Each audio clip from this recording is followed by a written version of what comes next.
if you watched the head of the World Health Organization, Dr. Tedros, today speaking at the World Economic Forum, they are planning to use the next epidemic to impose world governance. I mean, he basically said that. So I invite you to watch that. That's the head of the World Health Organization. Now let's talk about what my good friend from Texas has talked about. And he's been a leader on this issue, and we have both been fighting this for some time. And that is border security. And I can't help but recall the words of President Biden, who was then a candidate for the presidency. And he was asked in the debate on the Democrat side, they said, what do you tell people at the border? He says, I would urge them to surge to the border if he became president.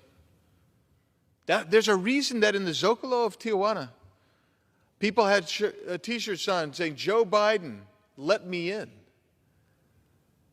The reason is because he said he would. There's a reason that the first month after Joe Biden issued, I believe it was 90 executive orders undoing the border policy of the Trump administration on the first 24 hours, by the way, that you had the first record of border crossings or these encounters. And that was 150,000. Think about that, 150,000. And our minds were blown. Wow. We're saying, that's more than 5,000 a day. It's a little over 5,000 a day for that. That's incredible. And the next month was more. February is more. March of 2021 exceeded that. Record after record after record until we end up last month with 302,000 encounters. And you begin looking at it and you say, well, how does this happen? Is it just policy? Is it? I used to think it was incompetence. I really did. I want to give, and that's giving them the benefit of the doubt. I thought that after the first 3 months in a row of records, I thought they're just incompetent. They don't quite know what they're doing. And then we got to meet Secretary Mayorkas. He finally came in and he testified. At first, before he testified, he came into the Border Security Caucus and talked to us there. And he said, the border is secure. Now, mind you, just on the encounters alone, for that first 3 months, you were pushing 430,000. For known gotaways, you were pushing about an additional 110,000. Unknown gotaways estimated to be at least another 75,000. So you were pushing 600,000 plus illegal border crossings in his first 3 months that he was running DHS. And he sat there and he told us the border is secure. And we have operational control. I will remember when my colleague asked him, do you have operational control pursuant to the Secure Fence Act of 2006? And he said yes. And then we got the language out, right? I think Mr. Roy got the language out and said, let's read the language. And he still insisted. He knew that they were not in compliance with the law. He knew it.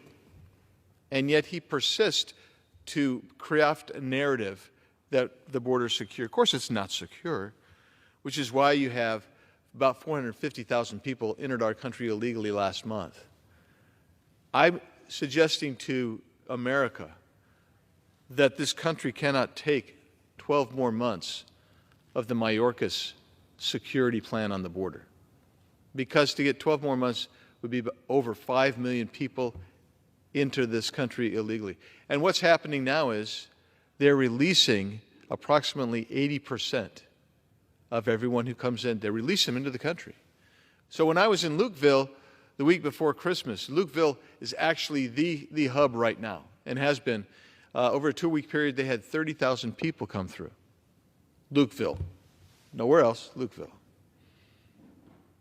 And so I was down there in the heart of that, and we went and I was allowed to talk to people who had not been formally arrested yet. And I would go up and I would ask them, where are you from and where are you going? And why'd you come? Those are my 3 questions, really.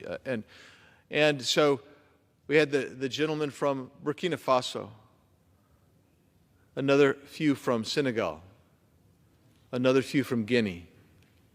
And those are all African nations.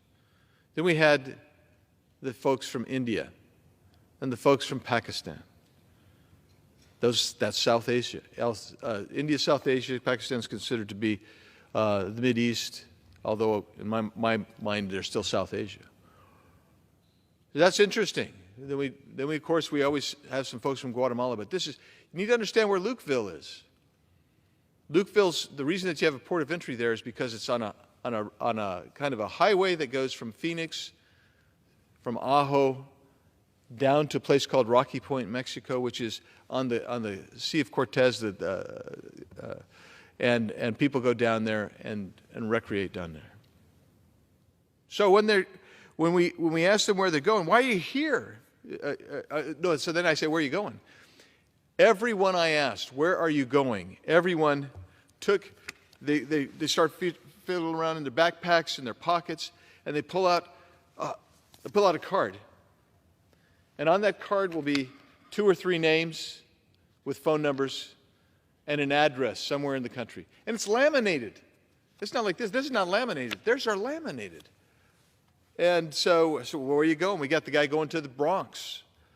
We've got people going to Missouri and Oklahoma, Houston. I said, so why, if you're going to Houston, why are you crossing in Lukeville, man? You should have been over there in Del Rio or RGV. I don't know why you're here, but when you ask them that, because they were directed to come there, the coyotes, the cartels tell them, this is where you're going to go. You're going to come in. So they release them, and they're in good shape. They're in good shape. They haven't walked. They haven't come from the Darien Gap in Panama. Those folks are the folks that are ending up over in Del Rio right now, or Eagle Pass. Those coming to Lukeville, they've come in, they've flown into Mexico, they've been bussed up, and so that they get bussed. How'd you get here? Well, we came in from, there's a gap in the gate, in the fence down here, right? So the border wall that President Trump put up, 30 feet high, but just on the other side, going down to the Sea of Cortez, like I told you, there's a freeway. And the cartels will come up, and they'll run a real quick couple of cuts. They'll remove 2 slats in the fence, they'll pull them down, and they will just start flooding people through. Talk to the guy who repairs them. That morning, in about 4 hours' time, they'd already repaired 6 breaches. And I tell you these things so you understand how real this is. And our lever as members of Congress is the purse strings. And we're not going to have success with just policy, because this is a lawless administration. We have got to have enforcement as a condition of funding this government.